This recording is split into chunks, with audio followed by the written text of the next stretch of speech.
multiplayer side of Halo has always been a little bit more fast and loose. In multiplayer, everything and anything can happen. Oh my god. Mother...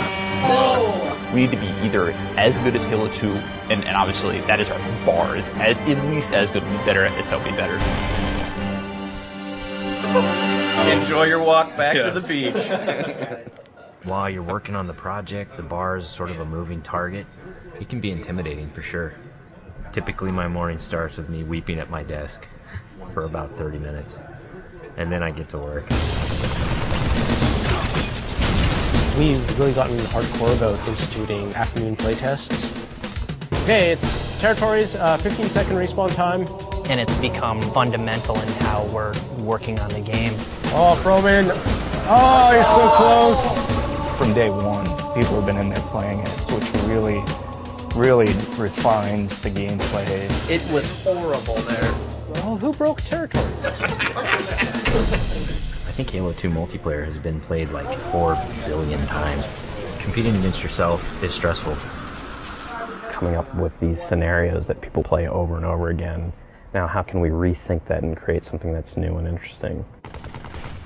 We started getting more into these asymmetrical maps, where it's offense versus defense, where that's a choke point that you want to hold. And I think high ground is an example of that. Some of the specific things that we tried out were having a wall that you have to get past. That sort of defined whether you won or lost the game. And then we stuck some towers in, and we put AI gunners on all the towers. So as you're running up the hill, you're just getting tagged by all these AI guys. That's the direction that we went. We're like, whoa, that's way too hard. In this version, the wall is actually perpendicular to the hill. And in the final version of High Ground, that wall has been rotated 45 degrees because it had 2 turrets up here as well as 2 turrets in the other tower. So there was a lot of firepower coming down on the hill. That got all simplified into 1 turret actually right above the gate, which we felt was not as brutal to the attackers. It's pretty obvious to us when we start working on these maps that they have to be fun for the 100th and the 200th and the 1000th time. You weren't figuring out the switches in the doors? Yeah, the glows are like you want to walk up and fight. Watching people run through your map challenges a lot of the assumptions you made about it. Like, oh, I think people will use this hill for sniping, and then no one uses it. Then you get great comments like, this map sucks, I hate this spot, I hate you.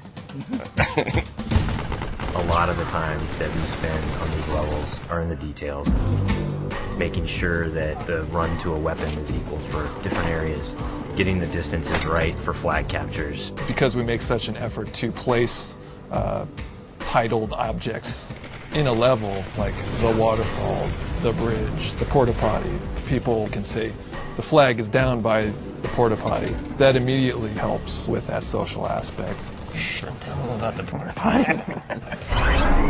One of the things that we talked about in pre-production was player movement, and that's where the man cannon comes from. There's different ways to move the player around the map.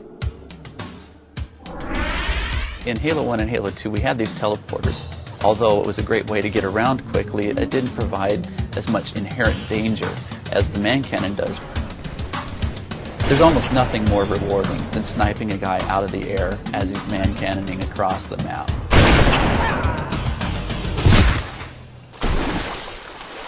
Whatever weapon that you start off every round with is going to really affect the decisions you make. There's this thing we didn't really identify in Halo 2, that if you spawn everybody with a dual-wieldable weapon like the SMG, it changed the game. People stopped meleeing and people stopped grenading because when you're dual-wielding, you can't do either of those. One of our weapon modelers, Tom Doyle, said, hey, this is a great chance to bring back the assault rifle from Halo 1. The assault rifle's design language really works well with the Master Chief. It has such a unique kind of silhouette and look to it that we really didn't want to change with what is already a Halo canon. But in terms of design and gameplay, it's been adjusted pretty considerably.